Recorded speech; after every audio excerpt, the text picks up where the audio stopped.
Diferents moviments que ens acompanyen, que es dirigiran a vosaltres. En primer lloc, parlarà Lavín Essar per Regularització Ja.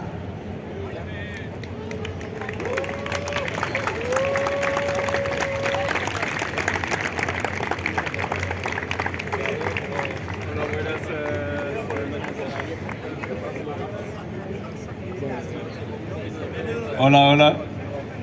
Buenas noches a todas y gracias por participar y por la invitación. Y yo formo parte del movimiento Regularización Ya, un movimiento que ha nacido por defender los derechos humanos, un movimiento que lucha contra los CIEs, contra las deportaciones en clientes. Es un movimiento que está formado por personas migrantes y racializadas, y es un movimiento que por primera vez han impulsado una iniciativa legislativa popular que ha superado a los 600.000 firmas y que fue un trabajo muy duro porque teníamos poquitos medios, poquitas herramientas, pero hemos trabajado duramente noche y día, en el frío, en el calor, para llegar a llevar esta ILP en el Congreso. Ahora mismo esta ILP está en la Comisión de Trabajo e Inclusión y se podría debatir en el mes de abril. Y necesitamos la participación de todas las personas para hacer presión a este gobierno para que regularice a todas las personas, más de 500.000 personas que están viviendo aquí en el territorio español y son sin el documento. Lo que queremos es que este gobierno regularice a estas personas, porque sabemos que muchas veces hay muertos en personas que están trabajando en las chabolas, y son estas personas que trabajan para que puedan vivir, las personas que tienen el confort. Y no puede ser que esas personas privilegiadas pueden seguir viviendo en total armonía bajo el sufrimiento de esas personas migrantes. Por eso queremos que el gobierno de Sánchez regularice a todas aquellas personas que no tienen los papeles, porque es un derecho humano. Gracias. ¡Regularización! ¡Regularización! ¡Regularización! ¡Regularización! ¡Ya! ¡Regularización ya! ¡Ya!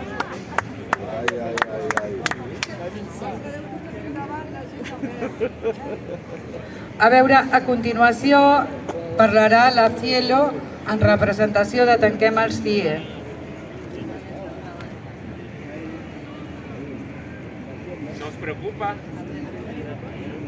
Nos preocupa y alerta especialmente que se haya abierto un módulo de mujeres en el CIE de Barcelona, en Zona Franca, oculto de la mayoría de la población de Barcelona, donde se internan a mujeres no trans y trans.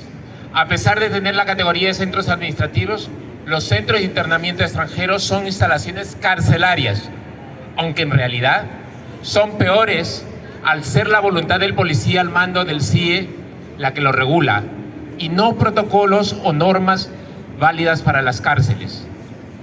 Tienen retenidas a personas en situación irregular a la espera de su deportación. Tener a estas personas privadas de libertad, por lo que no es un delito, sino una simple falta administrativa, no tener la documentación en regla, hace que la misma existencia de estos CIEs ya sea una vulneración de los derechos humanos. Además, menos de un 30% de los internamientos acaba en expulsión, es decir, aunque la finalidad del CIE sea deportar, la mayoría de las internas están allí 60 días y después se las deja en libertad. Eso supone romperle sus vidas de golpe: trabajo, alquiler, en la escuela de los niños y niñas, alejarle del círculo familiar. Muchas veces nadie sabe que están allí durante esos 60 días. ¿Qué empleador espera 2 meses para que vuelva al puesto de trabajo? ¿Qué hace el propietario o la propietaria de la vivienda, etcétera, les espera, tiene comprensión por ello, no lo va a tener.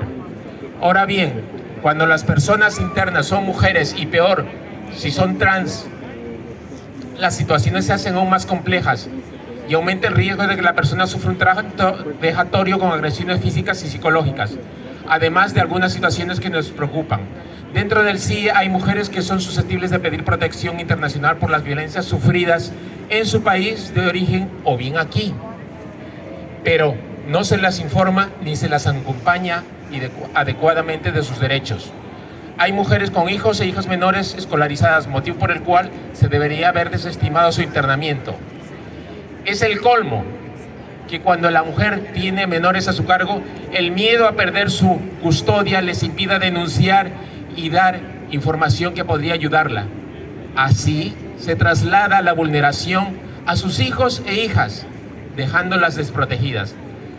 Las carencias en atención sanitaria y psicológica se ensañan especialmente con las mujeres y las personas LGTBI.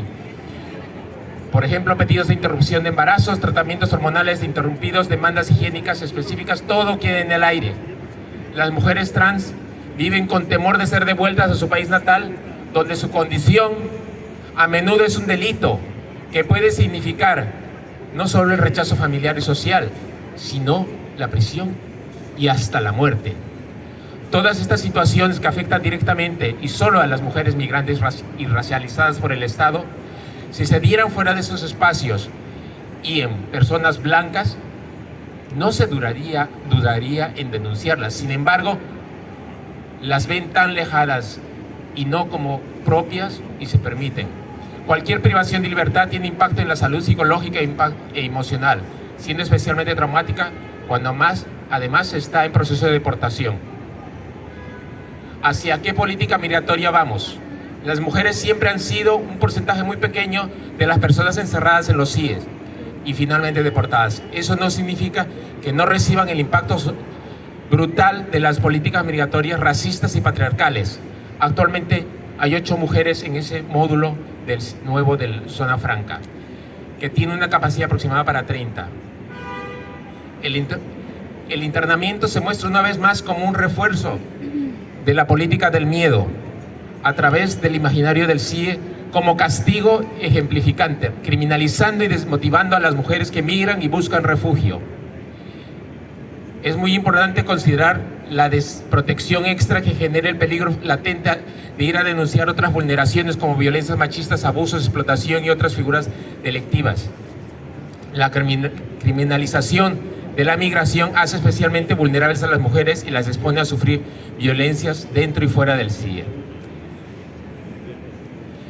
El número creciente de mujeres internadas en el CIE de Barcelona, junto con la construcción en curso de un macro CIE en Algeciras, el aumento de la violencia y muertes en la frontera sur y las últimas decisiones de la Unión Europea y Gran Bretaña para militarizar las fronteras son indicadores directos de una política migratoria cada vez más racista y fascista, que solo se podrá detener y erradicar con el compromiso explícito y masivo de vosotros, de toda la población. Por eso repetid conmigo: sí es no. Sí es no. No más mujeres en el CIE. No más mujeres en el CIE. Gracias. Al central d'internament, tancarem, tancarem. Tancarem, als centrals d'internament. Tancarem, tancarem. Als centrals d'internament. Tancarem, tancarem. Als centrals d'internament. Tancarem, tancarem. Als centrals d'internament. Bé, doncs a continuació parlarem amb en Mohamed Said, el nostre company d'Unitat contra el Racisme i el Feixisme de Reus, que ha sigut deportat al Marroc després d'haver passat pel CIE, acusat de tota una llista d'invencions i fabulacions sense haver estat demostrades. No només ell, sinó també la seva dona, els seus nens, són ara ja amb el pare al Marroc. Aquí el tenim al telèfon, ell creu que la lluita continua i ens vol dirigir unes paraules.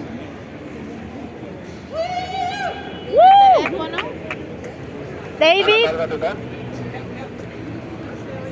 més alt. tothom.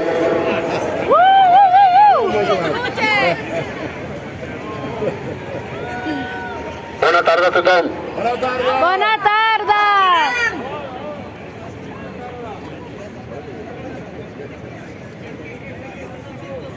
Se'm sent bé? Sí! Bona tarda a tothom. Com sabeu, estic intervenint des del Marroc, país on vaig arribar fa 4 mesos, després de ser expulsat d'Espanya per una llei racista i islamòfoba, com és la llei d'estrangeria.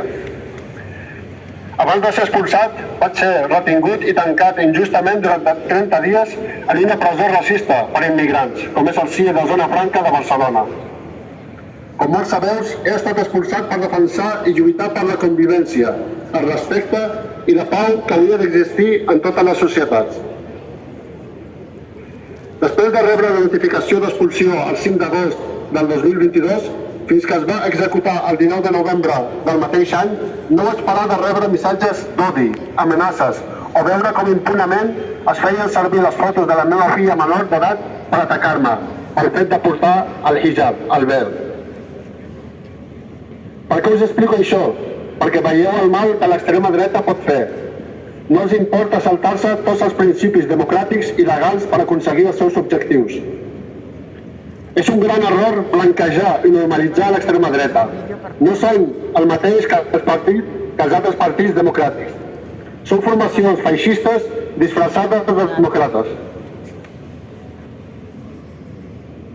No és el mateix recolzar i estar al costat de les mentides i manipulacions que recolzar i estar al costat de la veritat i de la sinceritat. No és el mateix donar suport i alimentar l'odi i enfrontament que donar suport i alimentar la pau i la solidaritat. No és el mateix donar suport a la discriminació i exclusió que donar suport a la igualtat i a la inclusió social. És de gran importància aturar l'avanç de l'extrema dreta per conservar les conquistes socials adquirides històricament en drets i llibertats. No podem ser indiferents, mirar a una altra banda i no fer res davant el perill que representa l'avanç d'aquestes ideologies. Per als que encara segueixen sense prendre'ls seriosament, ho haurien de pensar millor. Tots i totes i cadascun de nosaltres tenim alguna responsabilitat de la posició que prenem i fins i tot de quedar-nos indiferents i no fer res.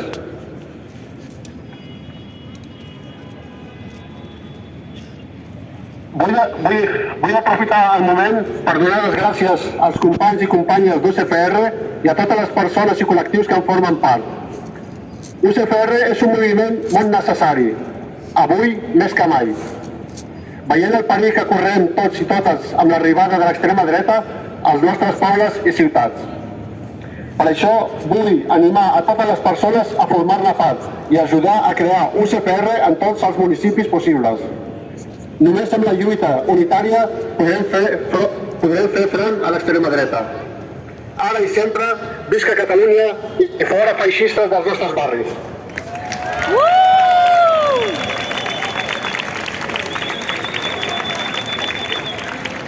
Nostres barris! Fora feixistes dels nostres barris! Fora feixistes dels nostres barris! Fora feixistes dels nostres barris! Fora feixistes dels nostres barris!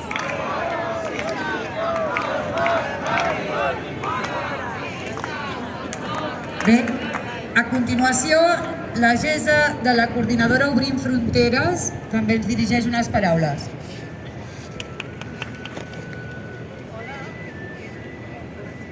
Hola, bona tarda. Des de la Coordinadora Obrim Fronteres i aprofitant la campanya electoral per venir, aprofitem la presència d'alguns polítics per exigir el dret a la ciutat de totes les veïnes, vinguin d'on vinguin. Començant per fer efectiu el dret al padró, l'accés a l'habitatge, a serveis socials, a educació, a sanitat, a la participació ciutadana activa de les nostres veïnes migrades, pel dret a desenvolupar projectes de vida dignes. Aquí teniu un programa per uns municipis d'acollida, inclusius i antiracistes, perquè a més s'ha demostrat que quan es vol sí que es pot.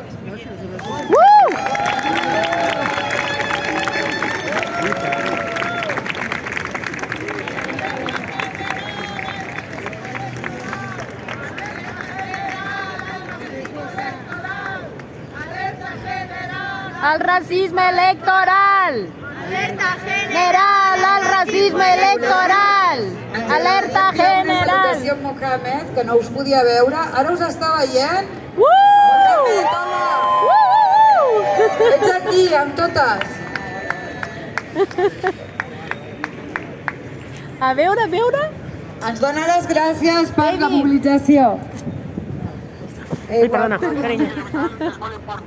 important seguir ara més que mai lluitant contra... És molt important seguir ara més que mai. No estic organitzant jo, ho està organitzant la gent. Jo estic gravant. Vale. I lluitar ara més que mai contra l'extrema dreta.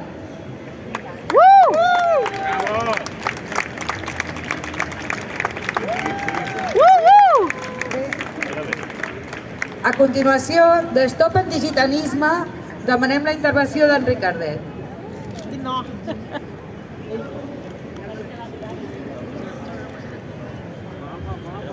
Ricard Valentí.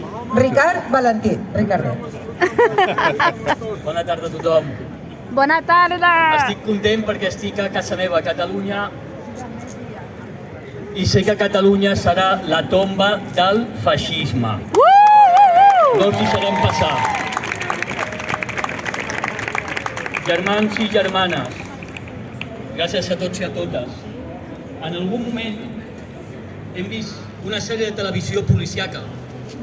A la sèrie de la tele potser hem vist els policies blancs com detenen a les persones negres. I a la història habitual és la representació com les persones blanques són les bones i són les defensores de les lleis i les persones racialitzades negres com els culpables i que són els que no compleixen la llei. Això, en els darrers anys, ha generat un munt de protestes ciutadanes, com ara el moviment Black Lives Matter. La vida dels negres importa. I això ha provocat que hi hagi més canvis socials. Molt bé, però què hem fet aquí? Doncs bé, nosaltres aquí a Barcelona, a Catalunya, també tenim el gitano... Ui. Això no se sent? Sí que se sent. Els gitanos també tenim... No, ara. Has d'apretar el botó. Sí, va. Doncs aquí a Catalunya els gitanos tenim també la mateixa pel·lícula, però els protagonistes són diferents. Els paios i els gitanos. I per cert, no és una pel·lícula, és la vida real. A la vida quotidiana de les famílies gitanes que la societat catalana ha oblidat, ha ocultat, ha invisibilitzat, encara queda molt de camí per recórrer, per tal d'erradicar l'exclusió gitana, la discriminació gitana, les desigualtats gitanes. Així és la vida real de milers de famílies gitanes. Per les persones gitanes patim l'antigitanisme des del segle XVI, des del segle XV. Fa 6 segles l'antigitanisme a Catalunya. De fet, els 3 grans racismes històrics a la península ibèrica des de l'edat mitjana són l'antigitanisme, l'islamofòbia, l'antisemitisme.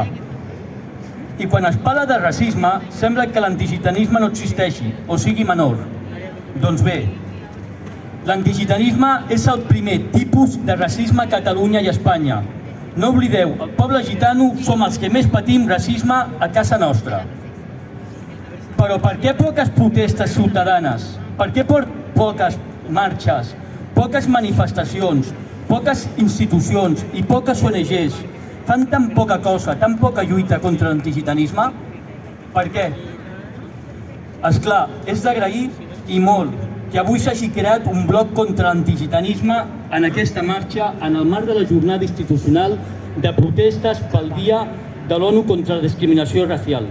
I tenim la pancarta de Stop Antigitanisme, des de l'unitat contra el feixisme i el racisme. Però queda molt per fer i el primer cal fer visible la lluita contra el gitanisme. Deixeu-me explicar com podeu lluitar contra l'antigitanisme. És fàcil. La fórmula és ben senzilla. Aquesta és la fórmula. Sempre que es convoqui una manifestació, sempre que es faci una marxa, sempre que una ONG faci una activitat o sempre que les institucions facin un acte, llavors penseu incorporar el poble gitano. Penseu en trucar als representants de la comunitat gitana de Barcelona i de Catalunya. Penseu incloure a l'acte o una activitat contra l'antigitanisme. Sempre i encara molt més quan s'apropia, està més a prop, la diada del poble gitano, que és el dia 8 d'abril. Això és el que s'ha fet avui, per partida doble. El primer al migdia s'ha descobert una placa en record del músic gracieny gitano Ramon Calabuig Batista, conegut com a Moncho, el gitano del bolero. Segon, a la tarda.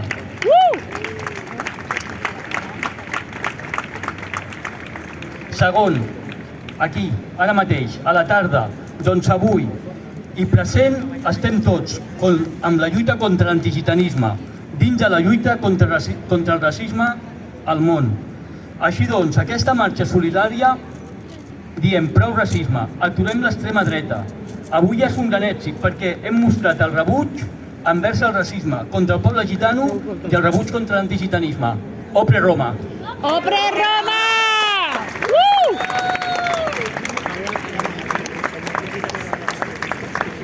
Bé, ens anem acostant cap al final. A continuació, la companya Dai Sombra Aixa, en representació de Mujeres contra el Fascisme.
Assuma sua raça, assuma sua cor.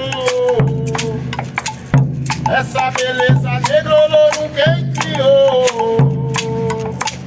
Vem pro quilombo axé, dançarem na dor. Todos unidos num só pensamento, levando a origem desse carnaval. Nesse palco colossal, pra repudiar o racismo. Quanto a apartheid brasileiro, 13 de maio não é dia de negro. Não é dia de negro. 13 de maio não é dia de negro. Não é dia de negro. 13 de maio não é dia de negro. 13 de maio não é dia de negro. 13 de maio não é dia de negro. 13 de maio não é dia de negro. Irmãos, irmãos, assuma sua raça, assuma sua cor. Essa beleza negro louro quem criou. Vem pro quilombo axé, cantarem na dor. Todos unidos num só pensamento, levando a origem pra esse carnaval. Nesse palco colossal, pra renunciar o racismo. Quanto a apartheid brasileiro, 13 de maio não é dia de negro. 13 de maio não é dia de negro. 13 de maio não é dia de negro. Maio não é dia de negro. Canta aí nego na dor, canta aí nego na dor, canta aí nego na dor, canta aí nego na dor.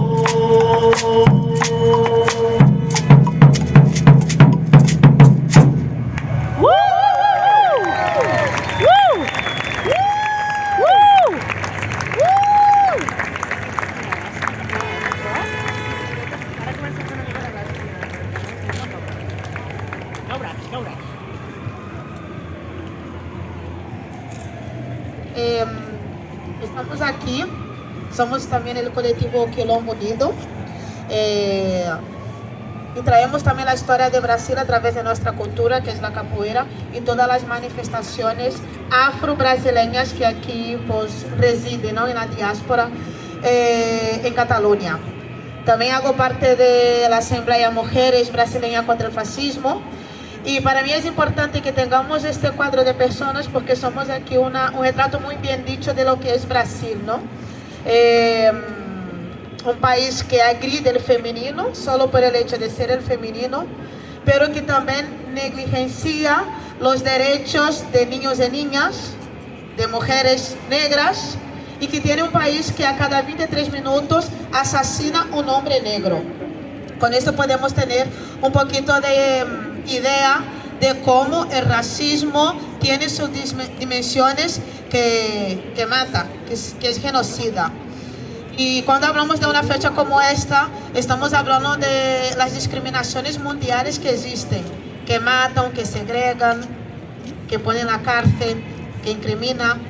Y un encuentro como este es importante para que podamos reivindicar nuestro derecho a vivir, nuestra humanidad de verdad, no solamente esta que es hablada de una manera muy sintética, pero que hace falta que se ponga en práctica. Y para eso hay que empezar desde la base, pero también poder llegar a los plenarios y llegar a todos los campos y todos los espacios. Así que hemos presentado hoy una canción, que es una canción política de la capoeira también, porque siendo brasileños, ¿no? Siendo personas de Brasil, tenemos la herencia bantú muy grande y la canción también es una manera de reivindicar vida, reivindicar derechos. Así que agradezco la oportunidad de estar hablando, de estar aquí comunicando y como mujeres brasileñas contra el fascismo reforzamos aquí nuestro compromiso en hacer frente a la extrema derecha que estuvo en Brasil y causó muchos estragos y que deseamos que no llegue aquí porque sabemos lo que es la consecuencia. Hemos vivido con nuestros familiares lo que es la acción de la extrema derecha. Así también que digo, stop Vox. No podemos dejar pasar, es algo muy importante.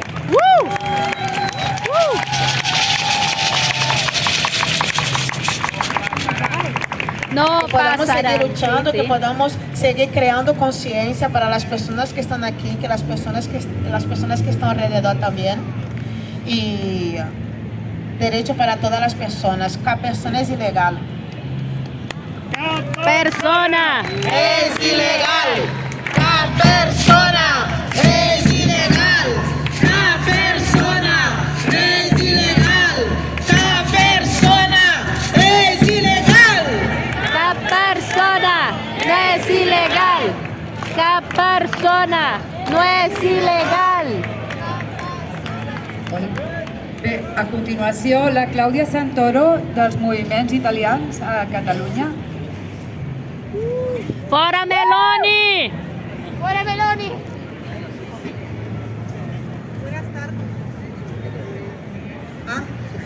Buenas tardes a todos y todas. Somos las entidades italianas activas en Barcelona. Gracias por darnos este espacio y para poder hablar de Europa fortaleza y racismo en Europa. El mar Mediterráneo central es la frontera más mortífera del mundo y en este último mes ha habido 2 naufragios. Uno a lo largo de la costa de Calabria, de momento hay 87 personas muertas y esta mañana han encontrado la última y quedan todavía personas desaparecidas.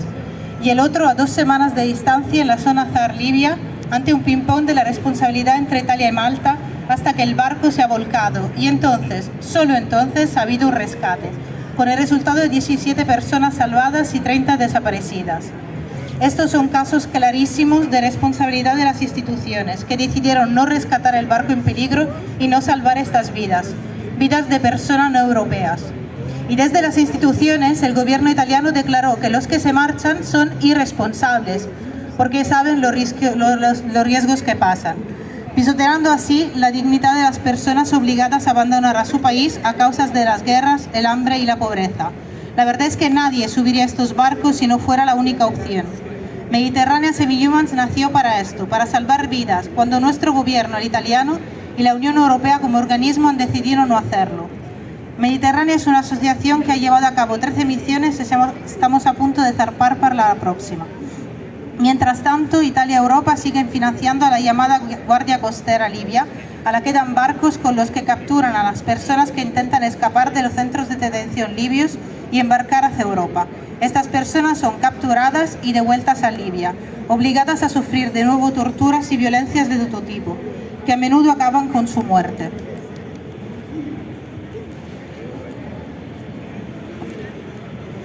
En el año pasado, al empezar la invasión de Rusia en Ucrania, Europa ha demostrado que si se quiere es posible abrir corredores humanitarios. Y como Mediterráneo exigimos la creación de vías legales que permitan a las personas que simplemente nacieron al otro lado del mar y no tienen nuestro pasaporte llegar a Europa con seguridad, no depender de traficantes y viajar libremente, garantizando su seguridad. Pero no solo eso, hoy estamos en la calle también en defensa de la democracia, en contraste de la violencia y de la guerra, por una movilización social para relanzar los derechos universales a partir de los derechos sociales, hoy cuestionados por un mercado laboral que se basa en el trabajo precario y en viejas y nuevas formas de explotación, y en la inclusión y la mortificación de jóvenes. Contrastar las nuevas manifestaciones del fascismo que en Italia y en otros países europeos adoptan nuevas formas, pero que de ninguna manera superado por la historia, como también lo documentan las noticias recientes.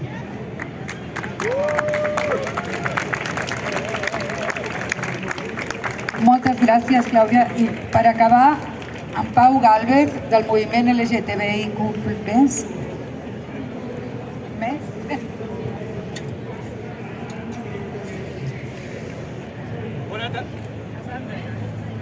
Bona tarda. Sí, hola. Més que bona tarda, ja bona nit, per tant intentaré ser ben ràpid.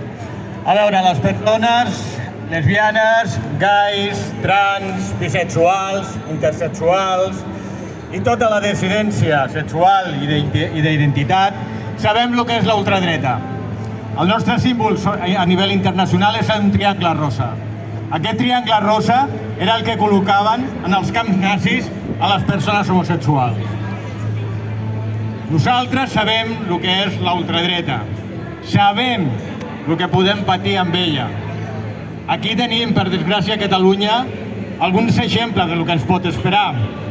Tenim, en aquests moments, la glorieta de la transsexual Sònia, una dona trans que en els anys 90, quan els skinheads, aquestes simpàtiques jauries que havia en aquell moment de la ultradreta, sortien a tocar el tambor, com ells deien, la van acabar assassinant, perquè d'això se tratava, tocar el tambor, d'anar per gent pobra, gent emigrada, gent transsexual, gent que trobaven al carrer.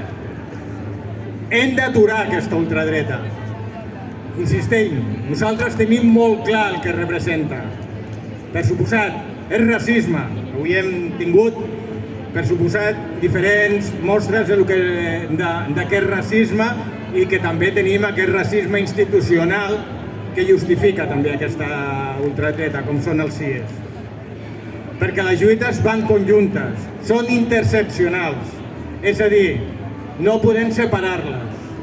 Tenim que tenir en compte la gent racialitzada, però precisament per tenir en compte la gent racialitzada hem de tenir en compte que, per exemple, la gent LGTBI que ve al nostre país fugint moltes vegades de la possibilitat de ser assassinats en els seus països no són reconegudes. No em vull estendre perquè veig cara de freds i ganes de tornar a casa, o sigui que, simplement, un crit que jo crec que ens uneix a totes i a tots. No passaran! No passaran! No passaran! No passaran! No passaran! No passaran! No passaran! No passaran! Bé, doncs, donem per acte. Dir-vos moltes gràcies a les que heu aguantat fins al final i sobretot que tinguem en compte que nosaltres som moltes, que nosaltres som més. Mireu la petita representació que ha parlat. Les gitanes, la comunitat LGTBI+, les americanes, les africanes. Nosaltres som moltes més i hem de treballar unides per aturar-los. Que cadascuna de nosaltres se'n torni cap a casa amb la convicció que hem de ser més, que hem d'aconseguir fer més forta la unitat contra el feixisme i el racisme. Avui a tot el món internacionalment hem sortit al carrer. Per això nosaltres també hi som. Vinga, no passaran! No passaran! No passaran! No passaran! No passaran!